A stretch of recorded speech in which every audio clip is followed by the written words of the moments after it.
Kale yonna gye musinzidde okubeera nga mutulaba okosako kuba nga mutuwuliriza mu bitundu byonna eby'eggwanga Uganda ne bweru waalyo buli omu ku mulimo w'osinzira okuba nga okakkalabiza ate tufuddeyo mulimo ki gw'okola era ogukola mu ngeri ki ne bw'oba musawo muganda ne bw'oba musamize ne bw'oba mubbi ne bw'oba mu ddwaliro ne bw'oba otunda keesi azirongaazi oli ku mulimo ne bw'oba oyi omulimo gwo gwa bwongo otetenkanya butetenkanya tetufuddeyo tukugamba nti yiya yongeramu bwongezi bukodyo na customer care ekintu kibeere nga kyesaafiisa omanye emirimu egimu mirungi okuba ne customer care naddala nga baganda bafe abo batunda keesi z'abafu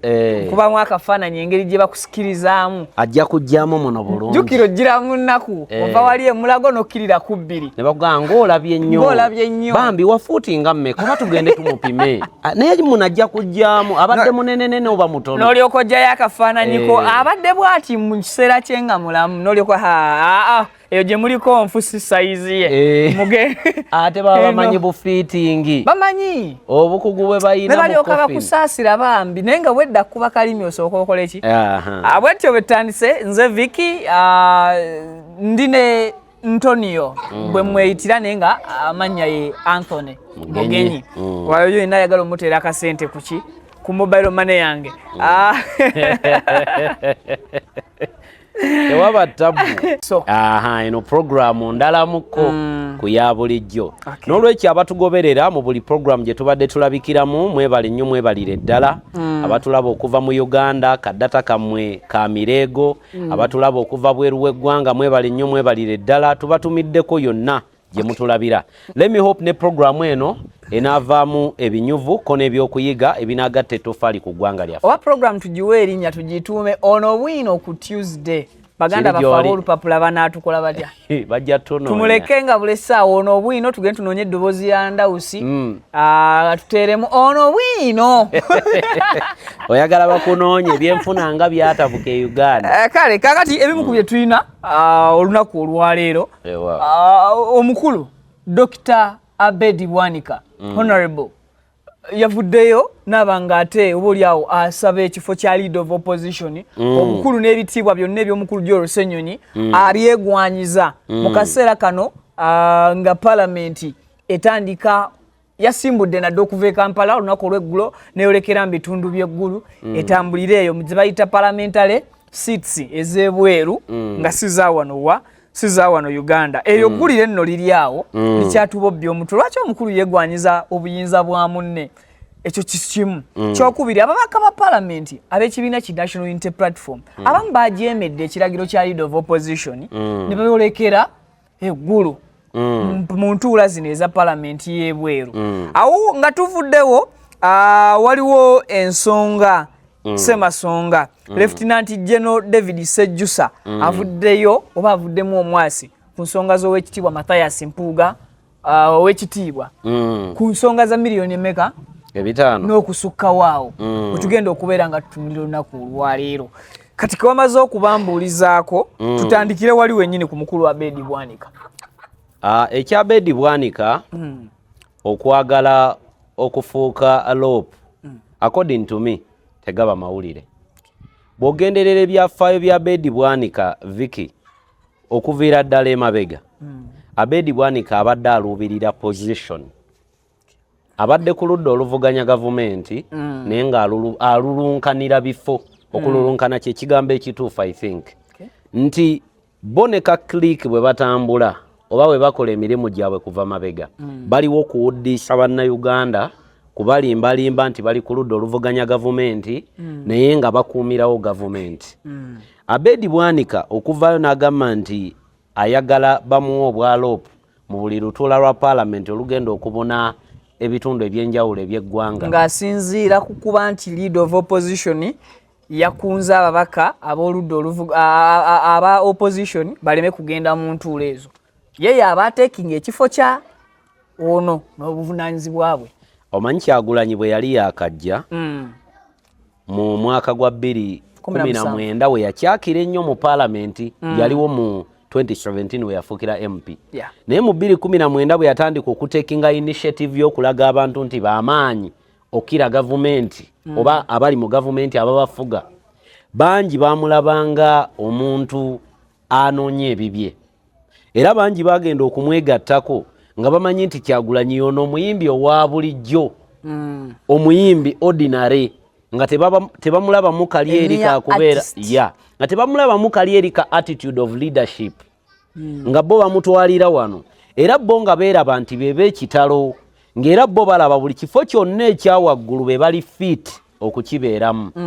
ebifo ebyo babadde nga bajja babifuna abamu ne batandika ne political party nga Abedi Bwanika gwe tuli mu kwogerako naye Abedi Bwanika bwe yalaba nti ewa Kyagulanyi ewali light yanoonya mu buli ngeri ng'alina okuvaayo yeegatte ku Kyagulanyi aleke political party ye gye yali yatandikawo gye yafunira obululu obutaano kitiwa oba ne famire ye yamulonda yafuna obululu butaano oba ne famire ye yamulonda I don't know kati Abedi Bwanika olwaliro oba omulaba ng'avaayo ng'ayagala obwaloopu Viki tegalina kubeerera mawulire gakwewuunya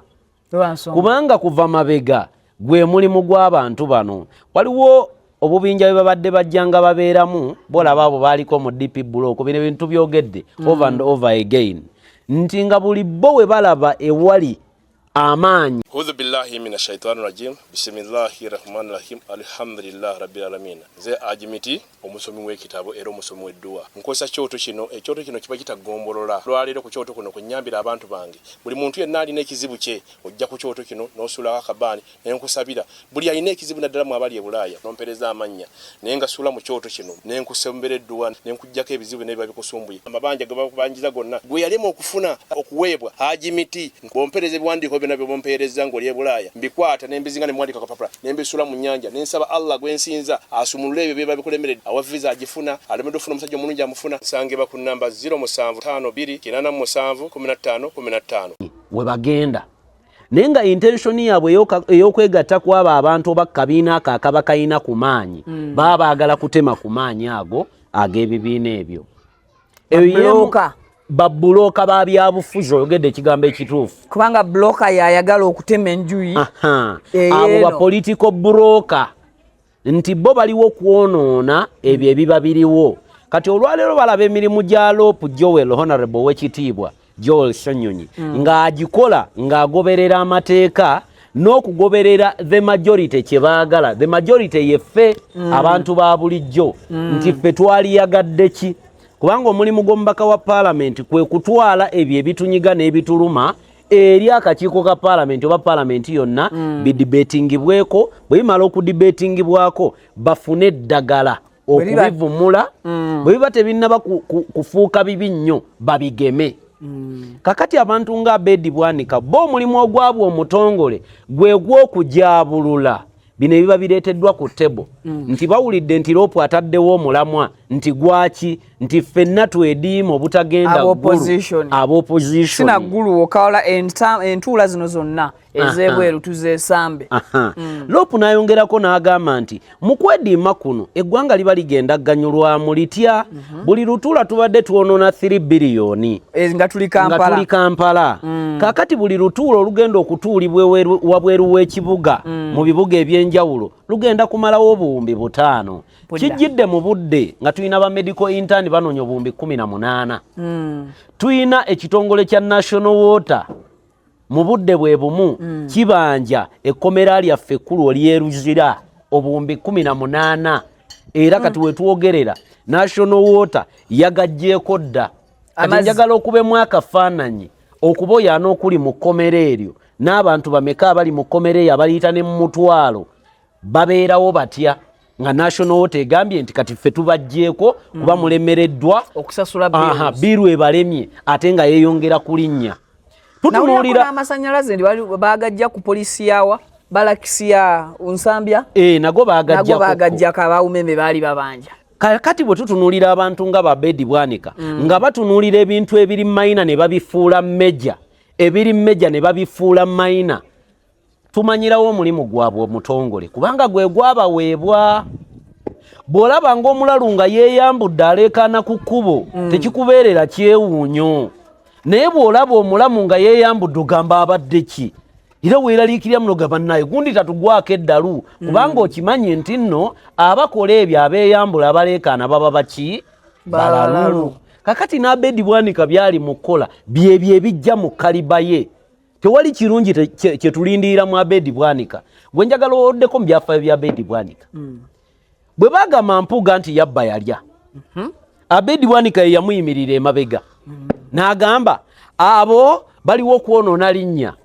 abo baliwo okkuttattana erinnya ly'owekitiibwa kubanga Obuganda bwakuwa tayito abo bali mu kulwana Bwakabaka bwa Buganda Abedi Bwanika y'omu Omugalaatiya nga yayogera ebyo Abedi Bwanika mu political party y'emu mwali mwe yagamba nti agikulira awagira omukwano gw'ebikukujju Abedi gwe tuli mu kwogerako kwegamba omulimu omutongolo gwa Abedi Bwanika gwakujabulula kyabaalimu Abedi Bwanika mugerageranya n'enjoka enjoka ekubeera mu byenda ng'ekuluma ng'ekuli bubi naye nga teyinaamu kali nti bw'ofa naye ekola ki ezikirira kati Abedi Bwanika ebintu byonna byabadde ajjakola kuviira ddala mabega bireflecting ekyo kyayogedde leero era ekyokubeera nti yavuddeyo ng'ayagala obwaloopu tolina kukyewunya kubanga ye kuva mabega ayagala bitiibwa tebaluubirira kukolerera bantu wabula baluubirira bitiibwa kyova olaba oli omu we baamukwata ku nkoona ku bwaloopu yafuba nnyo ne bamulobingira buli wamu kitegeeza ki kino kubanga Abedi mukwano era nfanfe wa former LOP omukulu Mathias Mpuuga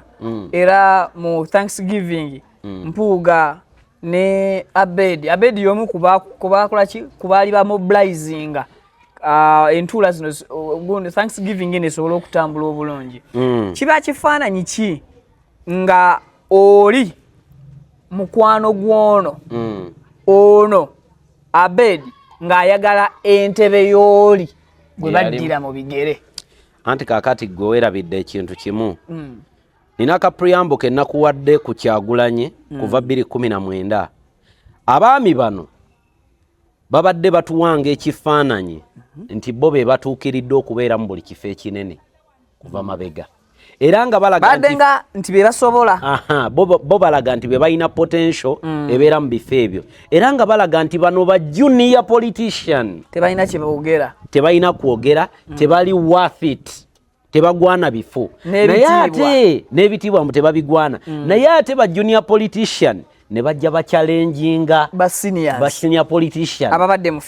mu kintu for a long time wawulidde ebigambo bya Uwekitiibwa Mpuuga bye yayogera ng'avaayo nga yeewangulidde mu kkooti Yeropa ne yeewangula mu kkooti yagambye atya yagamba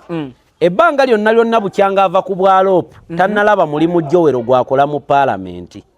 kitegeeza yanafuyirizaawo emirimu gya loopu eyamuddira mu bigere mu bbanga ettono eryakamalawo n'omwaka tegunnaba na kuwera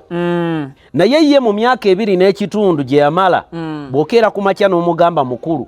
bwe wali waakayingira twalina abaana abaali emabega w'emitayimbwa twalina abaana abaali baabulawo 18 abaana abo okubalondoola ennyo n'ebbala mwatuuka okutwala alipoota ewa mwami Tibuhaburwa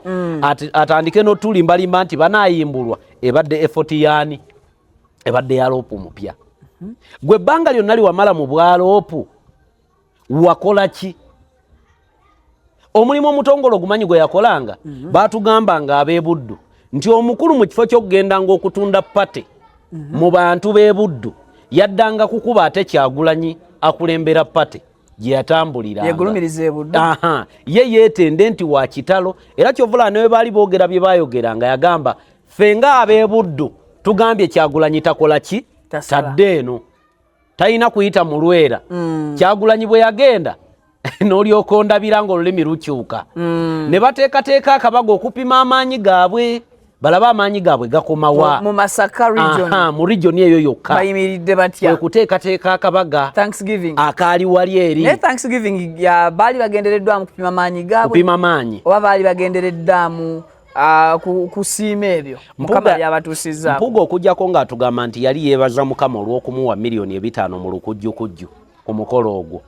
naye nga tewaaliwo kintu kyonna kyali kimuleetera kukola mukolo one yali aggiddwa ku bwaloopu ng'aggiddwa ku bwa deputy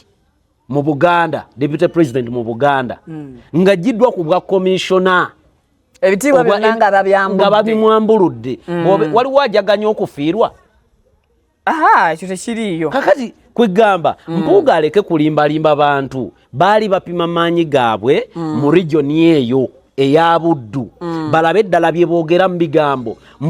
Mpuuga ebimugambibwa Bedi Bwanika nti wa kitalo w'amaanyi bituufu era Mpuuga ye bwe yamalaawo kyova wawulira Bedi Bwanika ennaku ntono nnyo emabega ti omukulu kaawangudde omusango gwe NUP yali badde emutunulamu neeraba nga akafo ke kamuddira naye nga muntu y'omu emabegako ye yali awaganga apika ng'amugamba wa Kyagulanyi fe wano tadda era tugenda tandikawo akabiina tugenda babuulira ekiddako ffeno tetwambala byovulo ekyasinga okunyumira ku lunaku olwo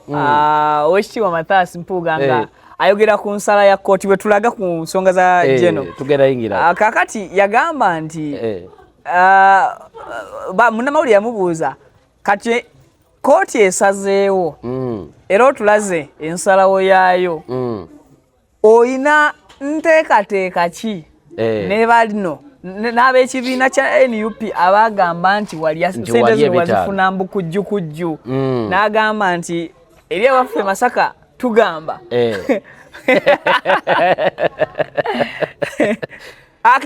nakirekawo namala n'agamba nti then abakulu bajja kwetaaga okutwetondera mu mbeera emu oba mu mbeera endala kati awo wenyini we tugenda okuba nga tuyingirira wano Lieutenant General David Sejjusa abasinga bamutegeera bulungi nnyo ngati yefunza yavuddeyo olunaku olwaleero ku makya n'ategeeza ng'ensonga z'Oweekitiibwa Mathias Mpuuga naye bwe zamusobera zamusobererawa agamba nti yeewuunya engeri Oweekitiibwa Mathias Mpuuga ne banne gye baafunamu ensala ya kooti mu kaseera nga kooti yali eri mu luwummula omanyi waliwo enjogera gye bagamba nti obulimba bukeera nga n'obujonjo tebubunaabye naye ate amazima bwe gajja gawangaalirawo ebbanga eriwera amazima mu mazima tegazibirwa kkubo nti ggwe ne bw'ofuba okubikka obumooli bwonna obw'obulambulukufu tegabula we gayita buwaganya omukulu Sejjusa agamba nti yali ku lunaku olwo lwennyini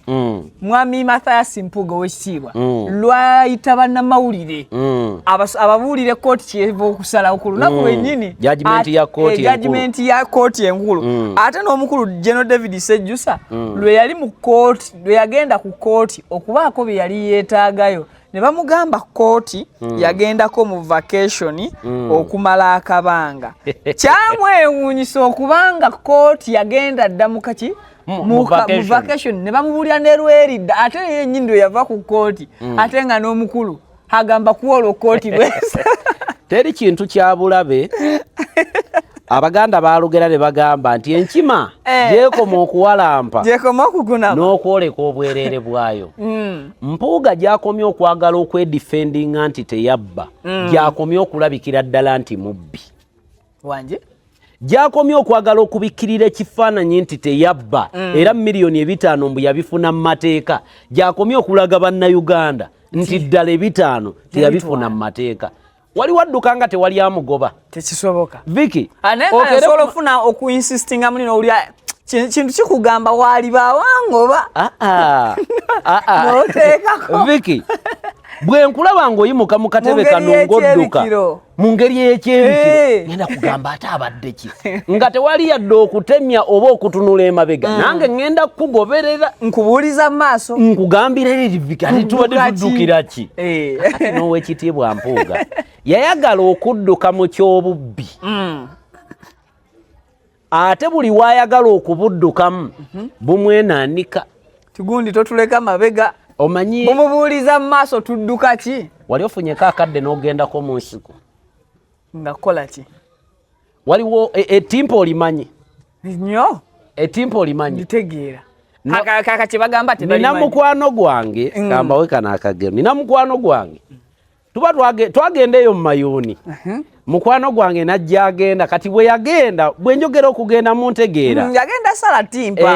bwe yagenda agenda ku timpa kakati mu kuyimuka ati bw'ayimuka ayambale oluvannyuma lw'okugenda obubi bwali butudde ku ttimpa laba ettimpa bwe liyimuka ne limukanyugira obubi kuki kumpale kakati omukulu ye ng'awanika empale ye bulungi nnyo ng'ateekako ne beloti ngadda mu bantu bakanyamuga gundi gwe ng'oyina obubi ova mu ttimpa eyo ova kugirayo koya naye ng'obubi obuli emabega bukola ki bumwetimbye bumuloopa nti gundi gwe ova kugira ku ttimpa bakugamba weewakana tewabadde kinnya kakati n'omukulu mwami Mpuuga gyakomye okwagala okudduka mu bubbi obubbi bumwetimba buli jadda wali ebitaano buli gyagenda n'agamba nti yagenda mu kooti ye defending beebuuza ani yatwala omusango mu kooti ensi neetagumanyako oyo n'atavaayo yadde kwewaana nti mwami Mpuuga mututte mu kooti. Omanyi kooti eyo eyina obubadi parliament eyina obubadi bwekola era nagamba abalira Mpuuga mubi bannamateeka abatalina bumanyirivu mu mateeka na nkwata y'amateeka kuba Mpuuga y'omu ku bannamateeka omukuukuutivu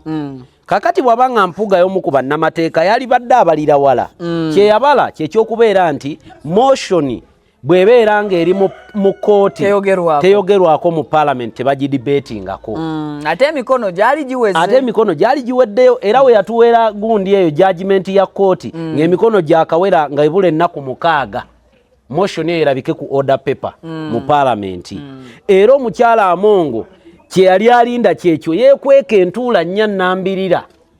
ng'alinda conclusion ya kooti oba judgment ya kooti efulume kuba commissioner kubanga n'aka akawumbi akamu ne miliyoni 700 ogenda okukabawa ye ate yeegabira obuwumbi obuyita ne mu 10 kati nkubbira ku byama by'obadde tomanyi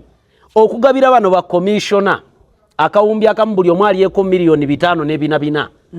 ye yeegabira obuwumbi obuyita ne mu 5 ekyo njagala okitegeere leero birina evidence bw'oba ojagala tunaagireeta wano tuleeta byanjwanja ku mukutu guno kuliko ebyanjwanja kakati ekyo bwe tukimala amanya nti yeyeetooloddeko buli kimu era ojjukira nga Mpuuga agobeddwa ow'ekitiibwa yalaga ani mukama we yatandika kukola nga handibag ya Anita Amongo nga buli wadda wabeera okumanya yamwagala nnyo yatuuka n'okumutuma yaba agenda alondoola ebyennamboole ebyo byerabidde temukayana ono yabbye ebitaano gwe tuba tutuma alondoole buli obuwumbi obulala obwabbiddwa aye bwoba ogobe omubbi otuma mubbi yamanyi geto nga Anita Amongo bambi afuba kubikkirira muliro ogwa miliyoni 5 kumbe mu kwagala ogubikkirira yeeyongera 10 mu 10 tebakitegeera kuba ababaka bagamba toyina bw'ogenda kutuma ono gwe tuli mu kukunya lwa miliyoni 5 ate omugambe mbw agenda alondoole bali gye baatadde omudidi gwa Namboole kakati mu kkowe eryo lyerimu kiki ekitanula jeno ekitanula jeno kyekiriwa jeno atuuka ku kooti high court bamugamba kooti ffe yawummula dda kooti eri mu luwummula jeno agamba nina ebipapula bye njagala mu kooti muno era waliwo n'omuntu gwe mwawadde judgment ye nange njagala nfune ku bipapula bino ne bino ne bino ŋŋende jeno bamugamba ntayi feno tetunaba kukolako judgment yadde oba omulamuzi judgment yagikolera bweru nga baamuwa ejjuguli lye tetumanyi kakati jeno yamala eggobe mu kibya jeno bw'amala okugyayo information eyo wetwogerera olwaleero kintwala kwa Abedi Bwanika okuvayo mbw ayagala obwaloopu baagala kubikkirira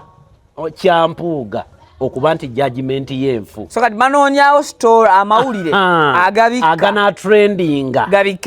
gabikke kiri gye bali mu kuyigga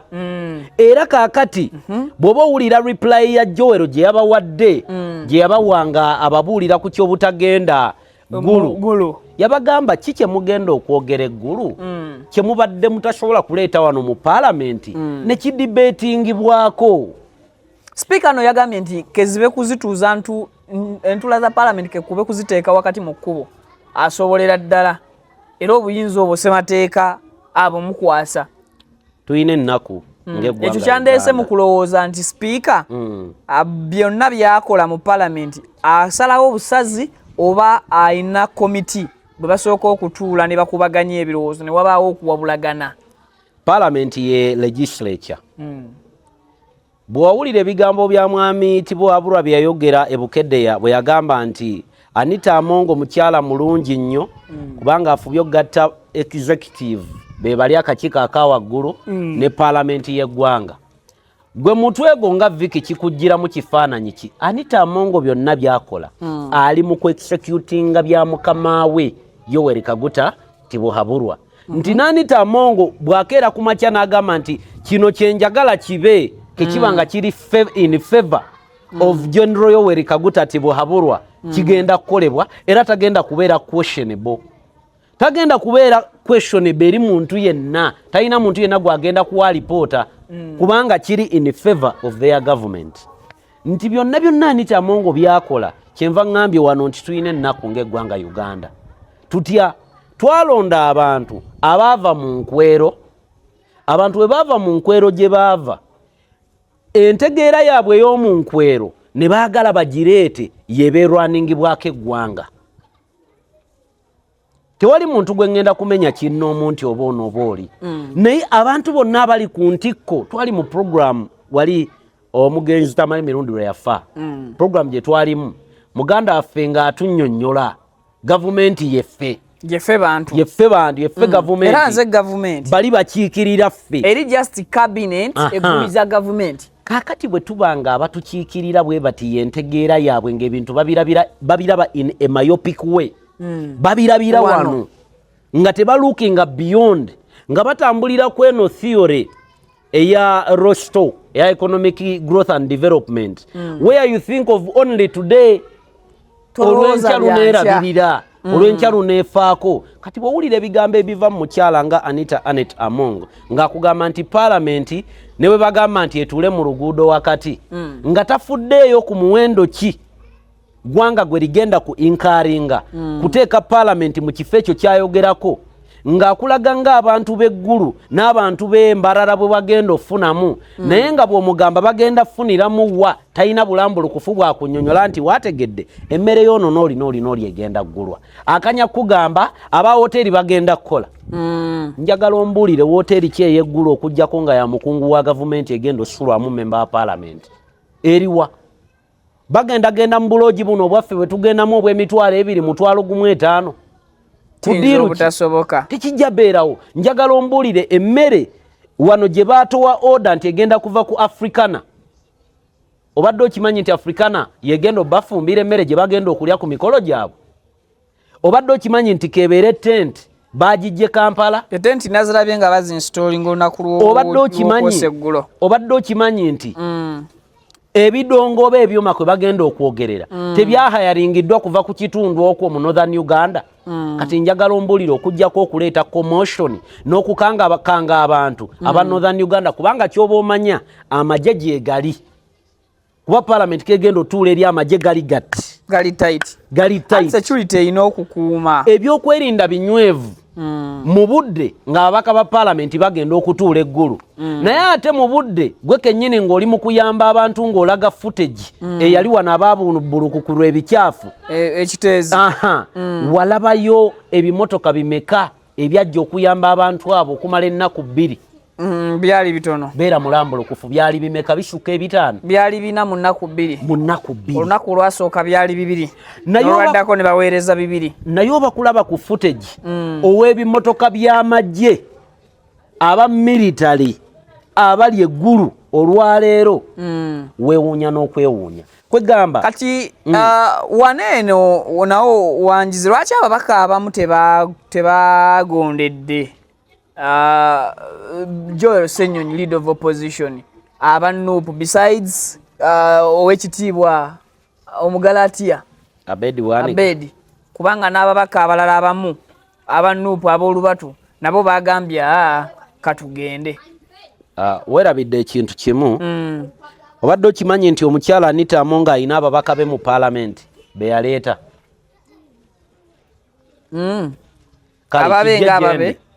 kijja gyendi ye omukyala Anita Amongo nga speaker wa Parliament ow'eggwanga Uganda alina ababaka ababe abamu ku bo nga balinamu opposition nga bali ku ludda oluvuganya gavumenti naye nga babaka abakoleraani ku biragiro by'omukyala Anita Among kubanga n'abamu ababanja n'okubabanja ye yabavujjirira okubakola ki okubaleeta mu paalamenti omwo kakati bw'oŋŋamba olunaku olwaleero nti omubaka Bashiri abantu bategeeze nti President Yoweri Kaguta Museveni wano manyi tukola tulaba ebigenda mu maaso ali Kenya basomere saagala bagambe nti kiki omukulu atuuse agambye I am in Kenya today attending the launch of Right Honorable Raila Odinga's African Union Commission chairmanship bid which I support. Agambye nti ali mu Kenya ali mu kwatendinga oba ali mu kubeerawo ku mukolo ogw'okuwagira Raila Amolo Odinga nga chairman owa African Union Commission. Oyagadde nayo ngendeyo kati just update today kati ndoza ko bakatege kati wano we tuli sikubanga ensi ekyuka mu ssaawa ze tuli ku seeti tubeerawo era we mulaba ndi ku ssimu obanga omukulu ali ku ssimu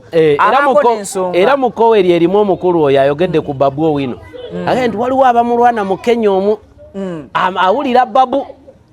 Babu naye tamutegeera lwaki amulwana ate ndabyeko newana abababu ng'abawoogera oba nako tukabawerumu kabawe babu mulabye bwane tusoke tusigale kati mbadde nkugamba nti omukyala Anita Among ayina ababaka be mu paalamenti beyeereetera ye ng'omu ate nakugamba nti abadde ayina ekintu kya building Operation 2031 nga Operation 2031 erimu ki ayagala ave ku kifo kino kyaliko adde atunule ku ntebe enkulu ey'eggwanga ng'alina okubuildingira empire within the parliament abanaamuwagira ababaka abanaamuyirawo omubiri abanaamubeereramu mu budde buli kakati mu NUP mwennyini mu Forum for Democratic Change kwogatta ne DP mulimu ababaka ababirivingira mu Amongo ate era njagala oleme kukyerabira nti akugoba tabulako kyakola kyakusuuza wakati mu kubeera nti mpuuga yaggyibwa ku bwaloopu waliwo ababaka abaali babirivingira mu mpuuga era ne kati abakyamubirivingiramu nga twogedde reality waliwo ababaka abakugamba nti ye mpuuga eroopuwe toyina kyomugamba because bintu bino birimu ba die hards birimu ba die hard mfanfe woligwa wendigwa kakati abo bamfanfe bampuga olwaleero bogenda okulaba ku mikolo ng'egyo nja kuwa ekyokulabirako kati tosuubira mukyala nga baagala omukyala nga baagala toyina ngeri gy'ogenda mmugaana genda ku mukolo ng'ogwo ogwa paalamenti nga yakulaga nti n'omukolo gwa mpuuga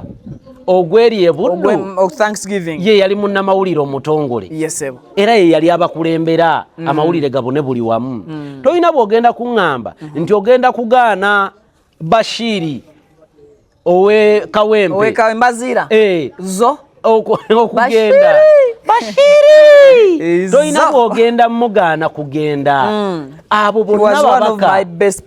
abagamba nti loopu waabwe yaani yempuuga ababaka bangi bootagenda gaana genda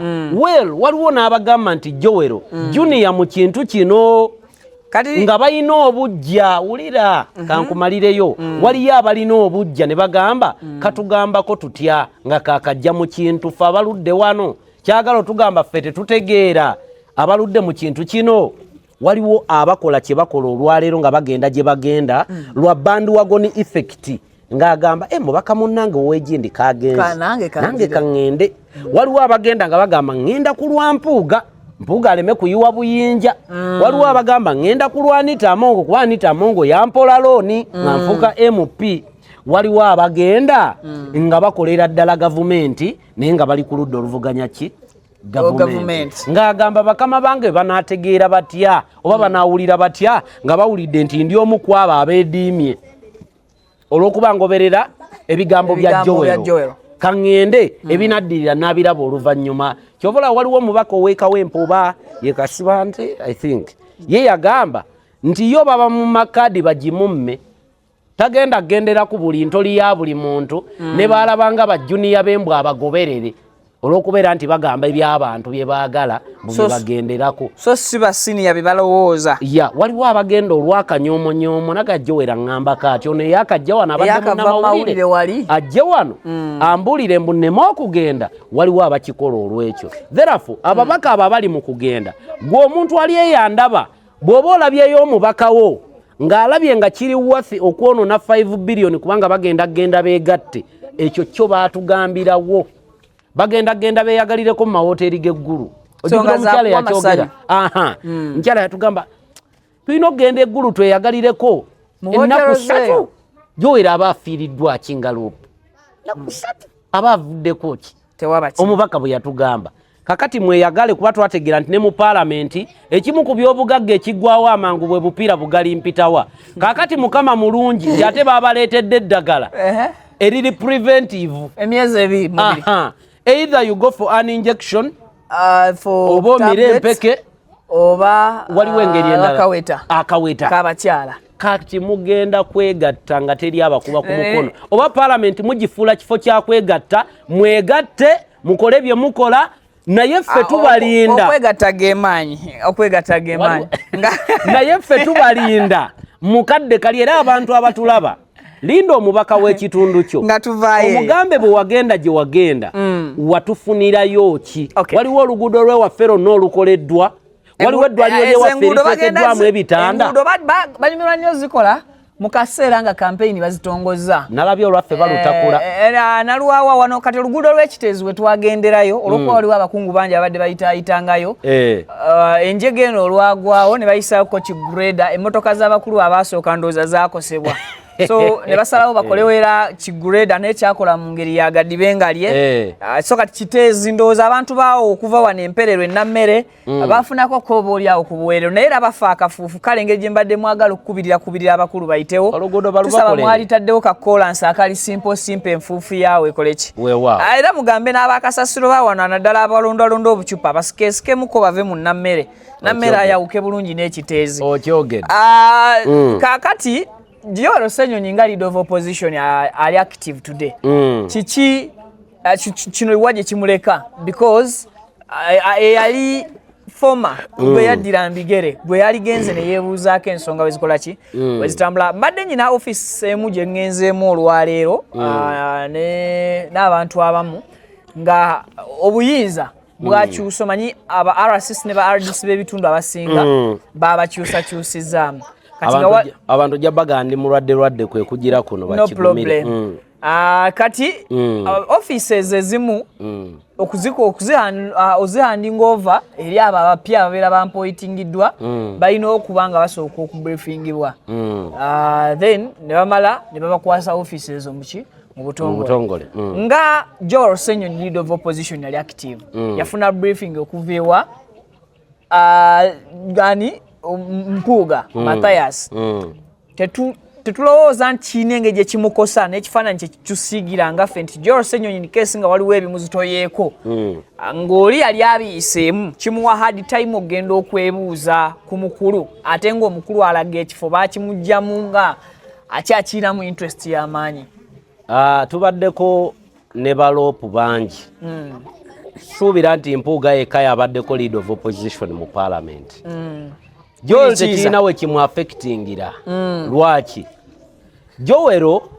amanyi bulungi nnyo ebikolobero bya Honorable Mpuuga byakoledde mu parliament na birungi bye yakolamu ebirungi weebiri naate nkugamba nnyo nti bw'okwata olugoye olweru n'oluteekako bulaaka eyo enoga nnyo n'okkira white mpulira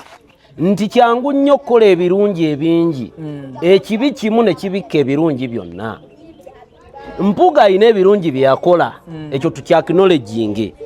ng'abikola nga bakama be bamuga lwaki obikola kuba twategeera ani yali mukama we newankubadde yali ali eno naye ng'alina okubikola yeekuumirewo nga ye omuntu nekirekawa Ssenyonyi kakati Honorable Joel ekyolwaleero ekyokugamba nti Abedi Bwanika yayagala okufuuka loopu tekirina kikimuggyako mu zino eziri gundi ez'akaseera ezitali permanent for a short period of time ez'ebweru tanneegwanyiza kino kinene ow'ekitiibwa Honorable Joel kino kirina kumwongera maanyi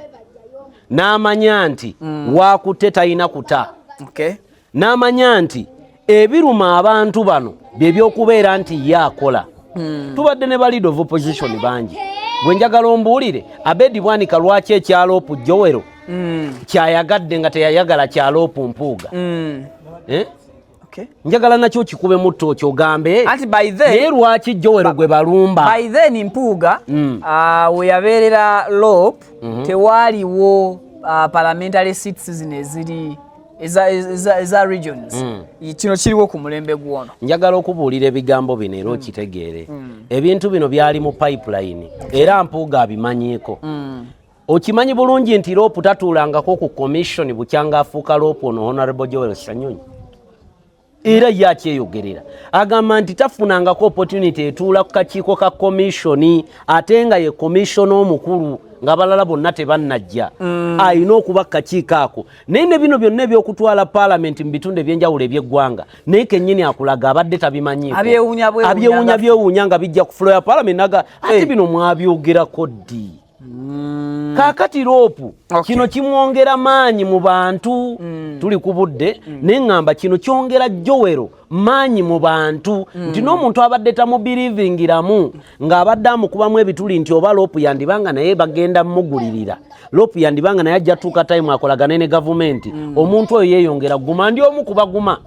newankubadde abantu balamu magoma abantu beefuula naye olwaleero ndi mugumu nti bwe ntuma Lope Honorable Jowero mu parliament ne mugaba naye kino njagala kyogerweko nina obukakafu nti obubaka bwange bujja kutuuka message etuuke mukadde kano. Era kirina mwongera bugumu era n'abali eyo nkiwa bamuwagira bwe kino kyali mu kkola. Kale gwe mukutu no Viki exclusive mutulinde mu program empiso eyo yekuwa ebingi ebikira ku bino ebeera show etuuza abantu ab'enjawulo nga tukubaganya ebirowoozo ebyenjawulo ku nsonga ez'enjawulo. Wetwogerera ndowooza abakulembeze ab'ensi eziwerako bayongedde okuba nga batuuka mu Kenya. Yes, nawo tuveewo omulundi gumu ndowooza nga bategedde okuli Suluhu, okuli Kagame, Ndayishimiye owa Burundi. Erinnya eryo linsumbuwa. Kuliko Kikwete. Yakaya tulina Kikwete. Then onani Obasanjo. Bano bonna booli mukula abawagira Odinga. Bonna bali ku Odinga. Bano bonna tiimu Odinga. Naye nina akantu ke nabagamba ku Odinga. Nakabagamba mu program gye twali ku nnyanja. Ne mbagamba Odinga oyo bamulaba. Odinga oyo alinga retired Dr. Kanukiza political player. Odinga buli gavumenti yonna gy'abadde avuganya agikoleddeko yaliko mu ya Uhuru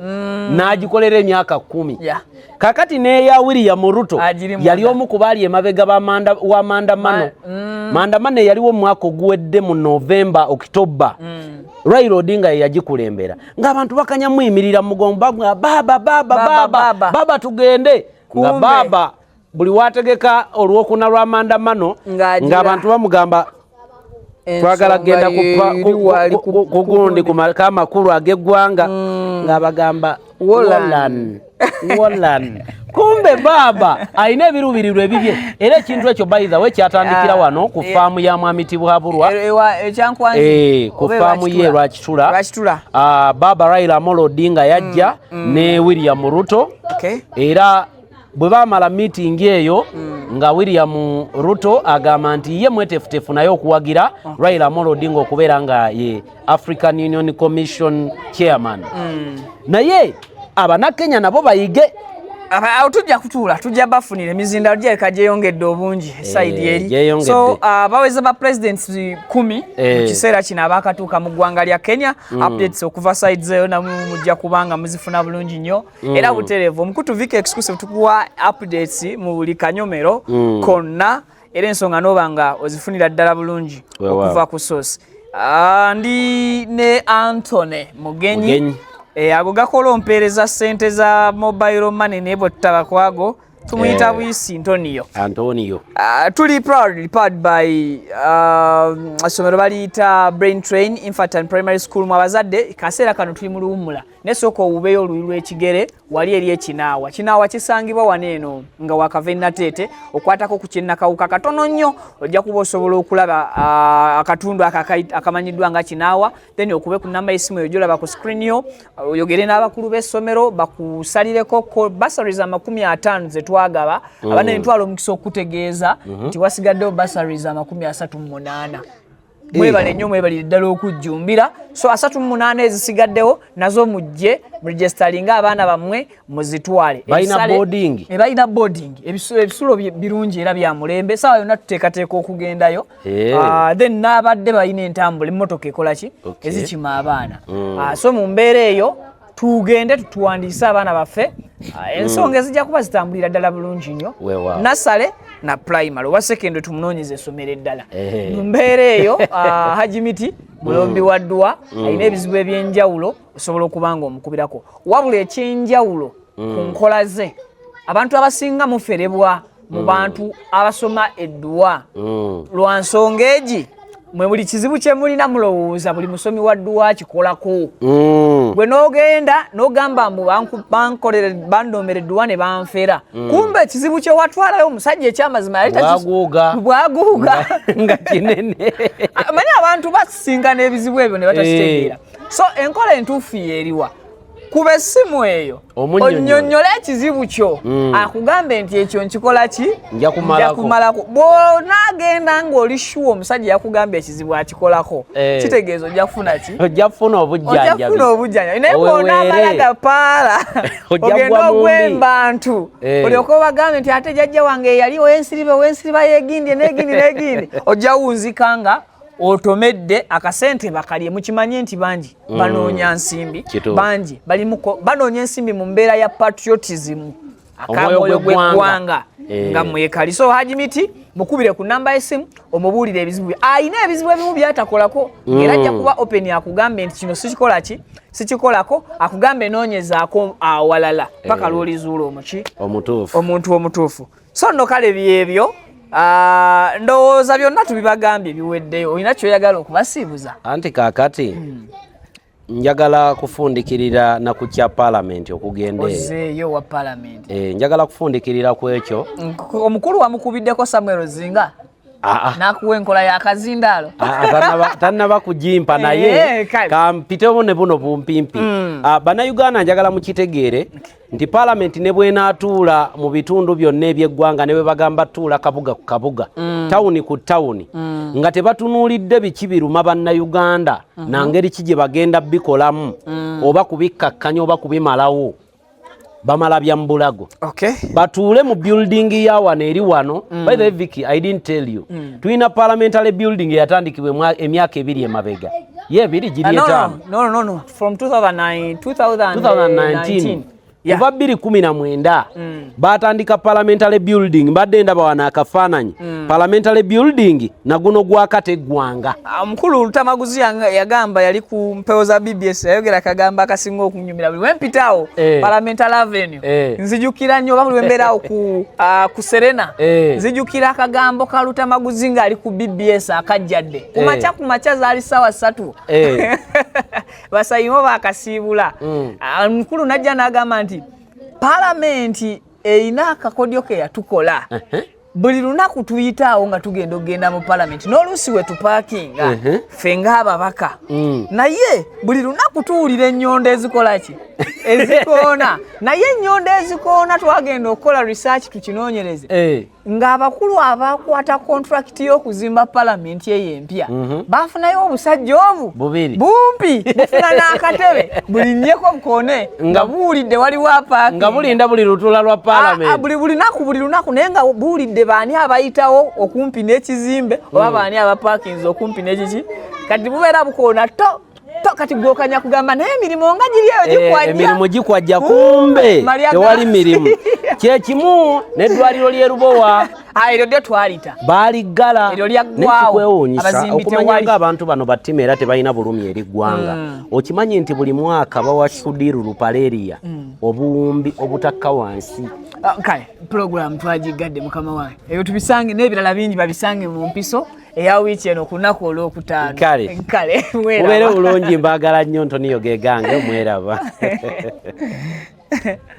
A'udhu billahi minash shaitani rajim. Bismillahir rahmanir rahim. Alhamdulillah rabbil alamin. Nze Ajimiti omusomi w'ekitabo era omusomi w'edduwa. Nkozesa kyoto kino, ekyoto kino kiba kitagombolola. Lwaleero ku kyoto kuno kunnyambira abantu bange. Buli muntu yenna alina ekizibu kye ojja ku kyoto kino n'osuula akabaani ne nkusabira. Buli alina ekizibu naddala mu abali e Bulaaya n'ompereza amannya. Naye nga suula mu kyoto kino ne nkusembera edduwa ne nkujjako ebizibu n'ebiba bikusumbuye. Amabanja ge bakubanjiza gonna. Gwe yalema okufuna okuweebwa Ajimiti ng'ompereza ebiwandiiko byonna bye bompereza ng'oli e Bulaaya mbikwata nembizinga ne mwandika kapapula nembisula mu nnyanja nensaba Allah gwensinza asumulule ebyo bye babikulemeredde awa visa agifuna alemedde ofuna omusajja omulungi amufuna sange ba ku namba 0752 87 15 15